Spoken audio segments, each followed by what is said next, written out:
अध्याय 13 के अंतर्गत प्रश्न क्रमांक 12 का अध्ययन करना है। प्रश्न है आयनीकरण ऊर्जा और आयनीकरण विभव को परिभाषित कीजिए। सबसे पहले देखते हैं आयनीकरण ऊर्जा क्या है। जब कोई परमाणु बाहर से इतनी ऊर्जा प्राप्त कर लेता है कि उसका कोई कक्षीय इलेक्ट्रॉन परमाणु को छोड़कर पूर्णतः बाहर निकल जाता है, तो इस प्रक्रिया को आयनीकरण कहा जाता है। किसी भी परमाणु के बाहर से इलेक्ट्रॉन क्या करता है, इतनी ऊर्जा प्राप्त कर लेता है कि उस ऊर्जा को प्राप्त करके वो इलेक्ट्रॉन उस परमाणु की कक्षा को छोड़कर बाहर निकल जाता है। इस प्रकार की प्रक्रिया को आयनीकरण कहते हैं। सीधा सीधा कह सकते हैं कि किसी परमाणु से इलेक्ट्रॉन का निकलना आयनीकरण कहलाता है। और किसी परमाणु से इलेक्ट्रॉन को पूर्णतः बाहर निकलने के लिए आवश्यक न्यूनतम ऊर्जा को आयनीकरण कहते हैं। किसी परमाणु से इलेक्ट्रॉन ऊर्जा प्राप्त करके बाहर निकलता है, वो आयनीकरण है। लेकिन उसको बाहर निकलने के लिए जितनी न्यूनतम ऊर्जा की आवश्यकता होती है उसे आयनीकरण की ऊर्जा या आयनीकरण ऊर्जा कहा जाता है। दूसरा जो इसमें पढ़ना है वो है आयनीकरण विभव। उस विभवांतर को जिसके द्वारा एक इलेक्ट्रॉन त्वरित होकर परमाणु को छोड़कर बाहर चला जाता है। ऐसा विभवांतर जिसके द्वारा इलेक्ट्रॉन त्वरित होता है और त्वरित होकर परमाणु को छोड़कर बाहर निकल जाता है, तो ऐसे विभवांतर को या ऐसे विभव को आयनीकरण विभव कहा जाता है। तो क्लियर हो गया। आयनीकरण ऊर्जा क्या है? वह न्यूनतम ऊर्जा जिसको पाकर इलेक्ट्रॉन परमाणु से बाहर निकल आता है। और आयनीकरण विभव क्या है? वह विभवांतर जिसके द्वारा इलेक्ट्रॉन त्वरित होकर परमाणु को छोड़कर बाहर निकल आता है। अगला जो प्रश्न हम लोगों को पढ़ना है, प्रश्न क्रमांक 13। प्रश्न है बोर के परमाणु मॉडल की कमियां या सीमाएं लिखिए। बोर का परमाणु मॉडल हम लोगों ने पढ़ा है। बोर के परमाणु मॉडल के 3 मुख्य अभिग्रहित हम लोगों ने पढ़े थे। वास्तव में बोर के परमाणु मॉडल की सहायता से परमाणु संरचना और हाइड्रोजन के स्पेक्ट्रम की सफलतापूर्वक व्याख्या की जा सकती है। फिर भी क्या है, इसमें कुछ कमियां हैं। अच्छे से परमाणु संरचना को भी हम जान सकते हैं इसकी सहायता से, और हाइड्रोजन के स्पेक्ट्रम की सफलतापूर्वक व्याख्या भी कर सकते हैं। लेकिन फिर भी बोर के परमाणु मॉडल में कुछ कमियां हैं।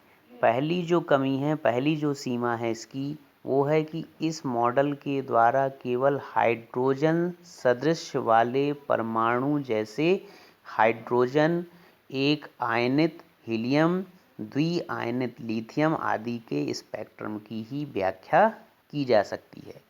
मतलब एक परमाणु वाला जो पदार्थ होता है, एक परमाणु वाला जो तत्व होता है, उसी के स्पेक्ट्रम की व्याख्या इसके द्वारा की जा सकती है।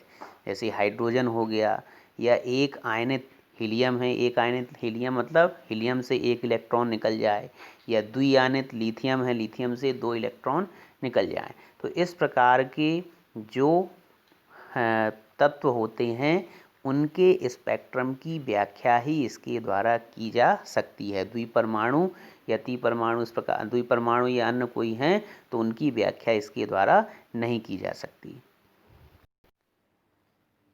दूसरी जो कमी इसमें है वो है कि जब स्पेक्ट्रमी रेखाओं का अध्ययन उच्च विभेदन क्षमता वाले स्पेक्ट्रोग्राफ से किया जाता है, जब स्पेक्ट्रमी रेखाओं का अध्ययन उच्च विभेदन क्षमता वाले स्पेक्ट्रोग्राफ से करते हैं, तो पता चलता है कि प्रत्येक स्पेक्ट्रमी रेखा पास पास स्थित कई रेखाओं से मिलकर बनी है।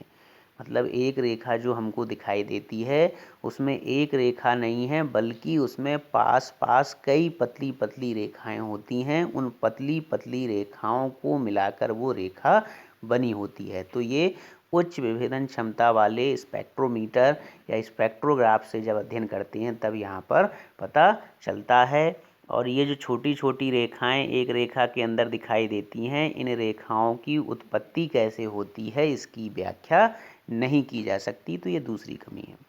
तीसरी कमी है कि कुछ स्पेक्ट्रमी रेखाओं की तीव्रता अधिक होती है और कुछ स्पेक्ट्रमी रेखाओं की तीव्रता कम होती है। तो ऐसा क्यों होता है ये नहीं बताया जा सकता। चौथी जो कमी है वो है कि इस मॉडल के द्वारा स्पेक्ट्रमी रेखाओं पर चुंबकीय क्षेत्र के प्रभाव की व्याख्या नहीं की जा सकती। इस मॉडल के द्वारा स्पेक्ट्रमी रेखाओं पर चुंबकीय क्षेत्र का क्या प्रभाव पड़ता है, जिसे जीवन प्रभाव भी कहते हैं। स्पेक्ट्रमी रेखाओं पर चुंबकीय क्षेत्र के द्वारा पड़ने वाले प्रभाव को जीवन प्रभाव कहते हैं। तो उस जीवन प्रभाव की व्याख्या इस मॉडल के द्वारा नहीं की जा सकती। पांचवी जो इसकी कमी है, पांचवी जो इसकी सीमा है वो है कि इस मॉडल के द्वारा जो रिडबर्ग नियतांक का मान प्राप्त होता है वो हमेशा प्रायोगिक मान से भिन्न होता है। मतलब वास्तव में उसका जो मान होता है प्रायोगिक रूप से प्राप्त मान से हमेशा भिन्न प्राप्त होता है। तो बोर के परमाणु मॉडल में ये 5 कमियां निकली। 5 कमियां कौन कौन सी निकली? पहली कमी थी कि ये केवल हाइड्रोजन जैसे एक परमाणु तत्व के स्पेक्ट्रम की ही व्याख्या कर पाता है। दूसरी कमी थी कि उच्च विभेदन क्षमता के स्पेक्ट्रोस्कोप से जब देखते हैं तो एक रेखा के अंदर कई छोटी छोटी रेखाएं दिखाई देती हैं। तो वो क्यों दिखाई देती हैं इसकी व्याख्या इससे नहीं की जा सकती। तीसरी कमी निकली कि इस में कुछ स्पेक्ट्रमी रेखाएं तीव्र होती हैं और कुछ स्पेक्ट्रमी रेखाएं कम तीव्र होती हैं, माने तीव्रता उनकी कम होती है। तो ऐसा क्यों होता है वो इसके द्वारा नहीं बताया जा सकता। चौथी जो कमी थी वो ये थी कि जीवन प्रभाव की व्याख्या इसके द्वारा नहीं की जा सकती। और पांचवी जो कमी थी कि इसके द्वारा रिडबर्ग नियतांक का जो मान प्राप्त होता था वो हमेशा क्या होता था, अलग अलग प्राप्त होता था। तो ये 5 कमियां थीं बोर के परमाणु मॉडल में। बोर के परमाणु मॉडल को आप लोगों ने केमिस्ट्री में भी पढ़ा होगा, 11th क्लास में परमाणु मॉडल भी पढ़ा होगा और उसकी कमियां भी पढ़ी होंगी। ठीक है, अगला जो प्रश्न हम लोगों को पढ़ना है वो है प्रश्न क्रमांक 14। प्रश्न है हाइड्रोजन स्पेक्ट्रम की श्रेणी का नाम बताइए जिसमें तरंगदैर्ध्य सबसे कम होता है। हाइड्रोजन स्पेक्ट्रम की 5 श्रेणियां हम लोगों ने इसके वाले वीडियो में पढ़ी थी। तो उसमें ये बताना है कि सबसे कम तरंगदैर्ध्य वाली श्रेणी कौन सी होती है ना। तो सबसे कम तरंगदैर्ध्य वाली जो श्रेणी होती है वो लाइमन श्रेणी होती है ना। ध्यान रखना है कि हाइड्रोजन के स्पेक्ट्रम में सबसे कम तरंगदैर्ध्य वाली जो श्रेणी है वो लाइमन श्रेणी है। अगला जो प्रश्न हम लोगों को पढ़ना है प्रश्न क्रमांक 15। प्रश्न है संक्रमण का क्या अर्थ है और इसमें कितना समय लगता है। तो परमाणु का एक ऊर्जा अवस्था से दूसरी ऊर्जा अवस्था में जाना, परमाणु का एक ऊर्जा अवस्था से दूसरी ऊर्जा अवस्था में जाना संक्रमण कहलाता है। और संक्रमण में 10 की घात -8 सेकंड का समय लगता है। संक्रमण एक इलेक्ट्रॉन का दूसरे एक ऊर्जा अवस्था से दूसरी ऊर्जा अवस्था में जब वो ये संक्रमण होता है तो उसमें 10 की घात -8 सेकंड का समय लग जाता है। अगला जो प्रश्न है प्रश्न क्रमांक 16। प्रश्न है अल्फा कणों के प्रकीर्णन में स्वर्ण पत्र ही क्यों लिया जाता है। इस अध्याय में अल्फा कण प्रकीर्णन का प्रयोग पढ़ा था। रदरफोर्ड का अल्फा कण प्रकीर्णन इस नाम से प्रयोग पढ़ा था। और उसमें याद हो तो हमने बताया था कि अल्फा कणों की बौछार स्वर्ण पत्र या सोने की चादर के ऊपर की जाती है। तो सोने की चादर या स्वर्ण पत्र के ऊपर ही अल्फा कणों की बौछार की जाती है। ऐसा क्यों होता है ये यहाँ पर बताना है। तो होता क्या है, देखो अल्फा कणों के प्रकीर्णन के लिए प्रयुक्त पत्र को एकदम पतला होना चाहिए। अल्फा कणों के प्रयोग के लिए जो चादर लेंगे या जो पत्र लेंगे वो कैसा होना चाहिए, एकदम पतला उसको होना चाहिए, ताकि अल्फा कण का प्रकीर्णन एक ही टक्कर के कारण हो सके। पतला क्यों होना चाहिए, ताकि अल्फा कण जैसे उससे टकराएं तुरंत ही उनका क्या हो जाना चाहिए, प्रकीर्णन हो जाना चाहिए। साथ ही साथ पत्र के नाभिक को भारी होना चाहिए। जो चादर ले रहे हैं, जो पत्र ले रहे हैं, उसके नाभिक को भी क्या होना चाहिए, भारी होना चाहिए। भारी क्यों होना चाहिए, ताकि अल्फा कणों का प्रकीर्णन अधिक मात्रा में हो सके। तो ये दो गुण केवल किसमें होते हैं, सोने में ही ये दोनों गुण होते हैं। इसलिए स्वर्ण पत्र या सोने का पत्र अल्फा कण प्रकीर्णन के प्रयोग में किया जाता है। ठीक है, अल्फा कण प्रकीर्णन के लिए जो पत्र या जो चादर लेना चाहिए हमको, वो एक तो एकदम पतली होनी चाहिए ताकि अल्फा कण का प्रकीर्णन एक ही टक्कर में हो सके, और दूसरा उस चादर के नाभिक को भारी होना चाहिए ताकि अल्फा कणों का प्रकीर्णन अधिक संख्या में हो सके। तो ऐसा जो गुण है वो केवल सोने में पाया जाता है। इसीलिए स्वर्ण पत्र या सोने के चादर का उपयोग अल्फा कण प्रकीर्णन में के प्रयोग में किया जाता है।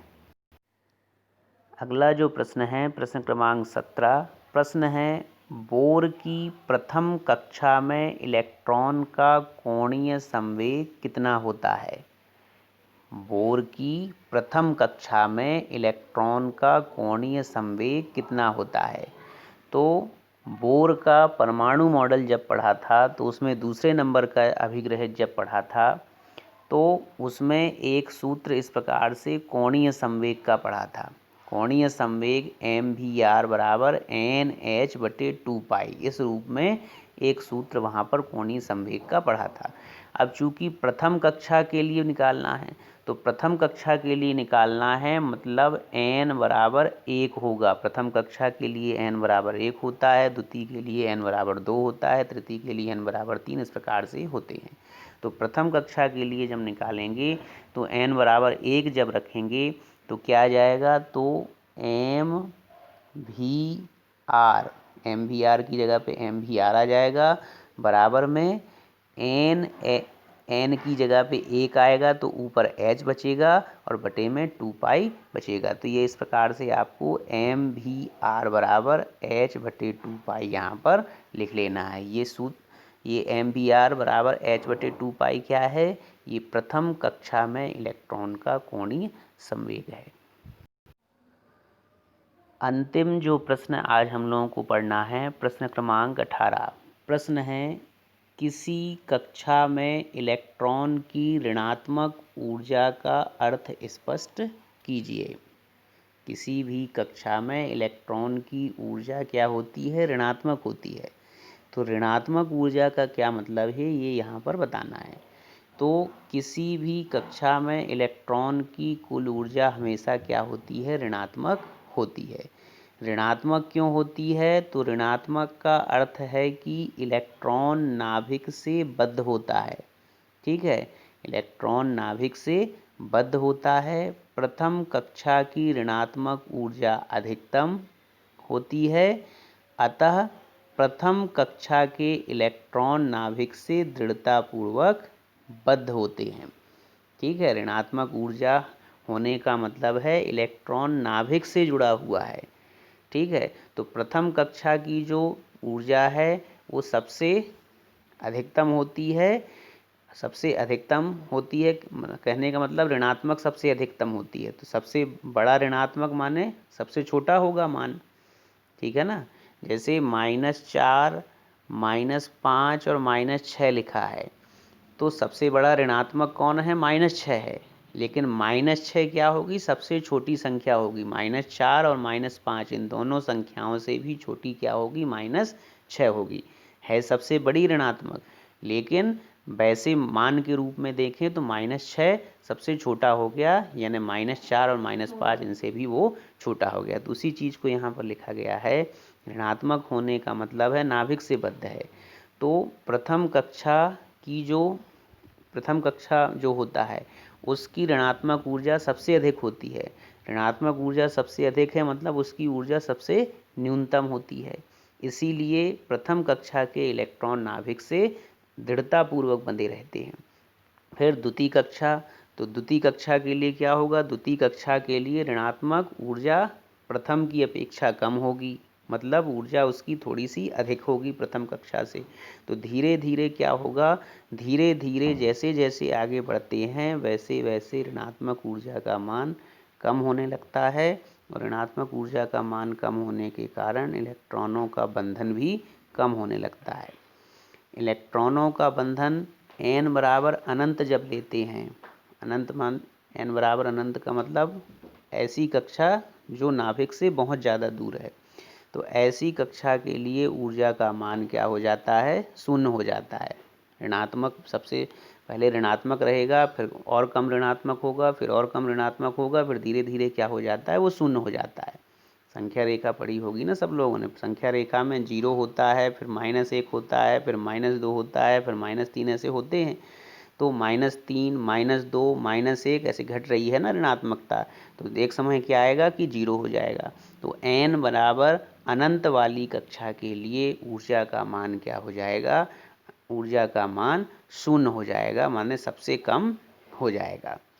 इसीलिए अंतिम कक्षा वाले जो इलेक्ट्रॉन होते हैं वो नाभिक से अच्छी तरह से बद्ध नहीं होते हैं, उन्हें आसानी से ना क्या किया जा सकता है, नाभिक से अलग करके उस परमाणु से बाहर निकाला जा सकता है। ऐसे इलेक्ट्रॉनों को मुक्त इलेक्ट्रॉन कहा जाता है। जो नाभिक से दृढ़तापूर्वक नहीं बंधे होते हैं, नाभिक से बहुत ज़्यादा दूर होने के कारण इनकी ऋणात्मक ऊर्जा क्या होती है, शून्य होती है। इसीलिए इन्हें मुक्त इलेक्ट्रॉन कहा जाता है, क्योंकि इन्हें आसानी से नाभिक से अलग करके परमाणु से अलग किया जा सकता है। तो ऋणात्मक ऊर्जा का अर्थ है जिसकी जितनी ज़्यादा ऋणात्मक ऊर्जा होगी वो उतने ही अच्छे से नाभिक से बद्ध रहेगा, और जिसकी जितनी कम ऋणात्मक ऊर्जा होगी वो उतना ही कम नाभिक से बद्ध रहता है, उसे आसानी से उस नाभिक से या परमाणु से अलग किया जा सकता है।